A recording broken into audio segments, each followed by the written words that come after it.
அல்லாஹ்வுடைய நல்லடியார்களே, ஒவ்வொரு நாளும் யார் யாரோட என்னென்னமோ பேசுகிறோம். போனை மாலையில் செக் பண்ணி பாருங்கள். அவரோடு 7 நிமிடம், இவரோடு 8 நிமிடம், 10 நிமிடம், 15 நிமிடம் கூட்டி பாருங்கள்.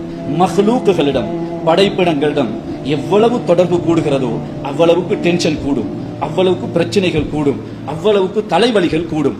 படைத்தவனோடு எவ்வளவு தொடர்பு கூடுகிறதோ, படைத்தவனோடு எவ்வளவு நெருங்குகிறோமோ அவ்வளவு கல்புக்கு நிம்மதி வரும், கல்பு ஒளிமயமாகும், கல்பு பிரகாசமாகும், வாழ்க்கை மிக செழிப்பாகும், சிறப்பாகும். சுப்ஹானல்லாஹ். அந்த அல்லாஹ் தஆலாவோடு நாங்கள் எல்லோரும் கதைக்க வேண்டும். அதற்கு முனாஜாத் என்று சொல்வார்கள். ஹதீஸிலே யுனாஜி ரப்பஹு என்று வந்திருக்கிறது. நாங்கள் எல்லோரும் ஒரு விஷயத்தை ஆரம்பிப்போம். ஒரு நாளைக்கு ஒரு 5 நிமிடம், குறைந்தது ஒரு 5 நிமிடம் நான் அல்லாஹ்வோடு கதைக்க வேண்டும்.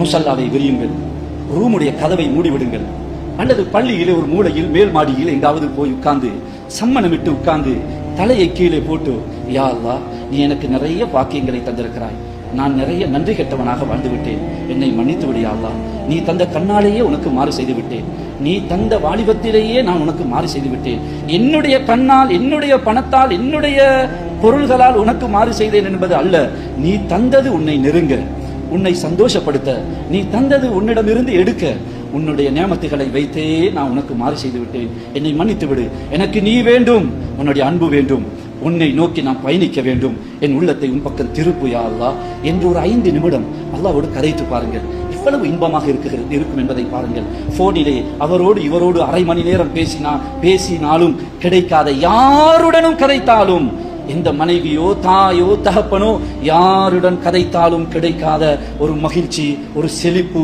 ஒரு கல்புக்கு வெளிச்சம் கிடைக்கும்.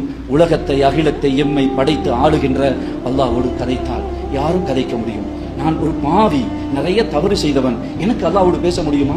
தாராளமாக. ஹஸரத்திடம் கேட்டுதான் பேச வேண்டும், காபாவுக்கு போய் தான் அல்லாஹ்வோடு கதைக்க வேண்டும், பகல் நேரத்தில் தான் கதைக்க வேண்டும், மஸ்ஜிதுக்கு ஏதாவது கட்டுப்பாடு இருக்குகிறதா? ஏன் நாங்கள் இப்படிப்பட்ட ரஹ்மானை விட்டு தூரமாக இருக்குகிறோம்?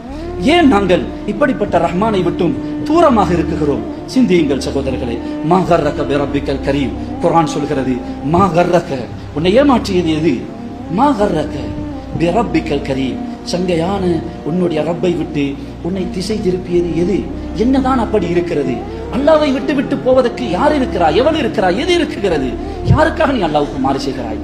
எது அல்லாஹ்வை விட பெரிய இது? உனக்கு என்ன இருக்குகிறது? அல்லாஹ்வை விட அன்புள்ளவர் யார் இருக்கிறார்? அல்லாஹ்வை விட பாசமுள்ளவர்கள் யார் இருக்கிறார்? ஏன்?